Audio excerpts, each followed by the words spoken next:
Sanibona bafethu uvane lo so igame elandelayo Orlando Pirates iyodlala against iMagesi FC okuyigame ebaluleke kakhulu le for iOrlando Pirates ngoba bayodlala ama-quarter finals. Kulama quarter finals nje kusele mapha ama-team iGolden Arrows iwinile ngosikhathi idlala against iTS Galaxy mase kuthi iRichards Bay nayo yawina ngosikhathi idlala neDurban City. So manje Orlando Pirates kumele idlale nayo idlale neMagesi. Stelis sodlala kusasa. So Orlando Pirates must overcome this Magesi side. Because uma nikhumbula kahle iMagesi yakwayo sikhipha iOrlando Pirates ku first round last season. Yayikhipha ku first round kwakungekho mnandi abalandeli abaningi babengekho happy ngalento yenziwe iMagesi. So Orlando Pirates ifuna ukuzopheya because iMagesi FC iyona ama current champions iyashaya eMamelodi Sundowns last season go 2-1 kwi final kuzoxoshwa uManqeba Mnqithi. So nayi mina lineup engayikhetha mase ngithola ithuba. Nawo ama comments ungangitshela ukuthi ngathini yakhe ilineup but ke nayi mina eyami ilineup engayikhetha. Ungayijudge but ungitshele yakho kuma comments ukuthi ingaba njani yabo. First and foremost epalini ngaqalisa bani ngaqalisa uSibuchain. Ati kumjidi uyadeserve ukuyiqala igame le yabo. As a goalkeeper I'm sure akekho mnandi. I'm sure akekho mnandi ngalento yenze ku weekend eOrlando Pirates. Yabo, we must take that game sibeke behind us. We must move forward. We must move forward right now. We must look forward kuma games esiwadlala. And le game le igame enhle kakhulu for Sibuchain to bounce back. Uzobe against a side eyakwazi ukuthi ihlule Orlando Pirates last season. So le game le it's a must win for Sibuchain and it's a must win for his players. Akumele bavumele uChipezeze awuthola 100k. Akumele bamvumele uChipezeze awuthola 100k. So kumele benze short bayawina. Mase ukuthi abadlali abazodlala phambi kwakhe angifuna ukushintsha kakhulu bafethu. Angifuna ukushintsha kakhulu abafethu. Umbokazi beno CM ayibona abadlali mina ngabaqalisa kugame yakusasa against iMagesi FC. Mhlambe ucoach usengamqalisa uSibisi yabo ayisi ucoach starting uSibisi with uMbokazi but ke for me I think this pair right now will make izinto zibe special for Orlando Pirates. Maybe we might see Unda staying on the bench. Unda I seen a lot of Unda behind the scenes bafethu. Unda ngempela usengabuya nominini yabo usengabuya nominini yabo you might see him benchini but ke mina ngokwami ngaqalisa labudget about. So I would love to see uSesane with uMbokazi.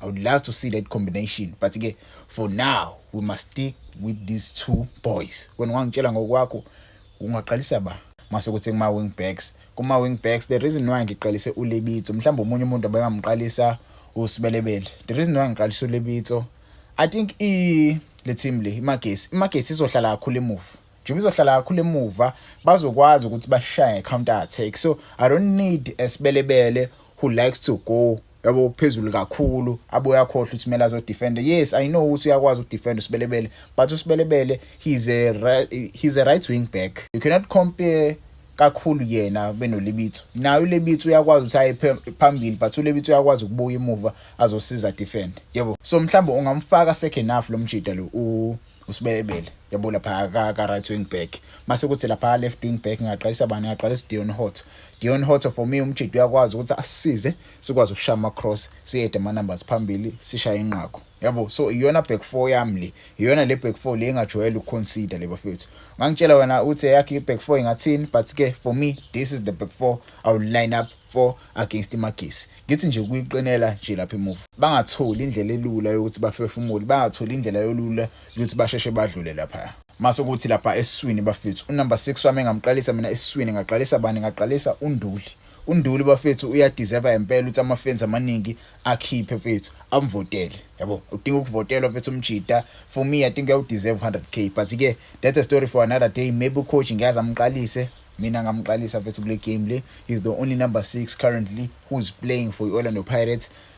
There is no number 6 okhona ongasidlalile lapha. We really need to go to the market and buy omunye number 6 because Makehleni Makhaula I think isizini yakhe yokugcina le ku Orlando Pirates and right now usathentekile. So we really need to go out there and look for a number 6. Mthiyana ukhona weSteelers maybe we might opt for yena asazi but ke Sihle Nduli currently uyena mjida ozoyidlala ya position and udlala kahle currently yabo. Kuzoba nzima for uMakehleni ukuthi asheshe amdedele mase ukuthi abantu abazodlala phambi kwakhe yabona ke lapha le la ngicontroversial la yabo la eswini abantu abaningi ke bayithande indlela engibe ngakhona abadlali la eswini but hear me out bafethu, hear me out ngilalelenda yabo ngilaleleni the reason why ngiqinise kakhulu emuva it's because eswini ngidlalise abadlali abakwaziyo ukumove ibhola. Ngizomqalisa nje bafethu uDlamini as number 10. uDlamini ngizomqalisa as number 10. I saw a lot of movement of the ball sekungene uDlamini. I don't know if uDlamini is that player ongamfaka second half yabo, but I think uDlamini ungamqalisa naye munomdlalo njengoSipho Mbulu ebenchini, munomdlalo njengo I don't know uTito. I don't think uTito angakushintshela igame. I think uTito umdlalo ongamqalisa yabo akudlalele kahle, but masumfaka angazi kodwa. But for me, if you have a player like uSipho Mbulu ebenchini and uqalisa lumjida lo uDlamini ibhola lelo, that is something.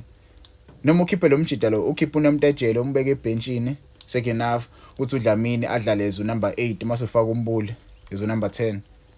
Nalapho yi-win-win leyo. That's a win-win situation right there. Yabo. Because nikhumbule phela after le game le Orlando Pirates iyodlala against Mamelodi Sundowns. So we have to preserve some of the players. I'm not saying le game le ngiyizela ngobuzo. I'm not saying I'm disrespecting Imagesi. No, I'm not disrespecting Imagesi. Imagesi, they will be sitting at the back.